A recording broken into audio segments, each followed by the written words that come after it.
Hello friends, dressing sense నా దృష్టిలో చాలా పవర్ఫుల్ అని చెప్పవచ్చు. అందరూ దానికి అట్రాక్ట్ అవుతారు. మరీ ముఖ్యంగా అమ్మాయిలు. సెలబ్రిటీస్ మంచి మంచి స్టైలిష్ డ్రెస్సులు వేసుకుంటారు కాబట్టి అమ్మాయిలు వాళ్ళంటే పడిచేస్తారు. సో ఫ్రెండ్స్, మీకు నేను కొన్ని షర్ట్స్ చెప్తాను. మీరు ఎక్కడికి వెళ్ళినా సరే చాలా అట్రాక్టివ్గా కనిపిస్తారు, మరీ ముఖ్యంగా అమ్మాయిలకు. కాబట్టి ఇప్పుడు నేను చెప్పే షర్ట్స్తో పాటు కొంచెం ఫిజిక్స్ కూడా మెయింటైన్ చేస్తే అమ్మాయిలు మీకు ఫ్లాట్ అవ్వడం ఖాయం. సో ఆ షర్ట్స్ ఏంటో ఇప్పుడు చూద్దాం. వీడియో ఎండింగ్లో లాస్ట్లో ఒక కలర్ షర్ట్ చెప్తాను. ఇది మీరు అమ్మాయిలకు కలవడానికి వెళ్ళినప్పుడు వేసుకెళ్ళండి. ఆ కలర్ అంటే అమ్మాయిలకు చాలా ఇష్టం. మొదటిది బ్లాక్ షర్ట్.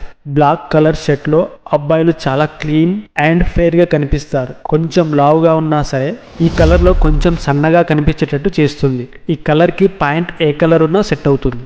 రెండవది నేవీ బ్లూ. ఈ నేవీ బ్లూ అనేది ఎలాంటి స్కిన్ టోన్ ఉన్న వారికైనా సెట్ అవుతుంది. లైట్, డార్క్ ఇలా ఏ కలర్లో అయినా సరే ప్యాంటు షూట్ అవుతుంది. మూడోది వైట్ కలర్. ఈ వైట్ కలర్ అనేది ప్యూరిటీకి మరియు సింప్లిసిటీకి సింబల్ అని చెప్పవచ్చు. ఈ కలర్ కూడా అందరికీ సెట్ అవుతుంది, కానీ ఈ షర్ట్ని క్లీన్గా ఎలాంటి ముడతలు లేకుండా చూసుకుంటే చాలా బాగుంటుంది.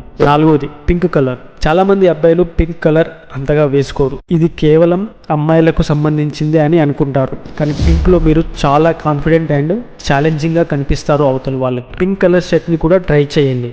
ఐదవది రెడ్ కలర్. మీకు నిజంగా చెప్పాలంటే మోస్ట్ సెక్సియస్ట్ కలర్ ఇది. ఈ కలర్ని అమ్మాయిలు విపరీతంగా ఇష్టపడతారు. ఈ కలర్ షర్ట్ వేసుకుంటే అమ్మాయిలకు మీరు చాలా అట్రాక్టివ్గా కనిపిస్తారు. సో మీరు డేట్కి వెళ్ళినా సరే, అమ్మాయిలను కలవడానికి వెళ్ళినా సరే ఈ కలర్ షర్ట్ పక్క వేసుకెళ్ళండి. ఎందుకంటే రెడ్ కలర్ అనేది చాలా రొమాంటిక్ కలర్. సో ప్రతి అమ్మాయి పక్కగా ఇష్టపడుతుంది. ఈ కలర్లో మీరు చాలా క్యూట్గా కనిపిస్తారు. మరియు దాంతోపాటు హెయిర్ స్టైల్ కొంచెం బియర్డ్ పెట్టుకున్నారంటే చాలు, ఇక అమ్మాయి ముద్దు పెట్టడం ఖాయం. సో ఫ్రెండ్స్, ఇది ఈరోజు వీడియో. ఇలాంటి వీడియోస్ కోసం మా ఛానల్ని సబ్స్క్రైబ్ చేసుకుందాం. మరో వీడియోతో మళ్ళీ కలుద్దాం. అంతవరకు బాయ్.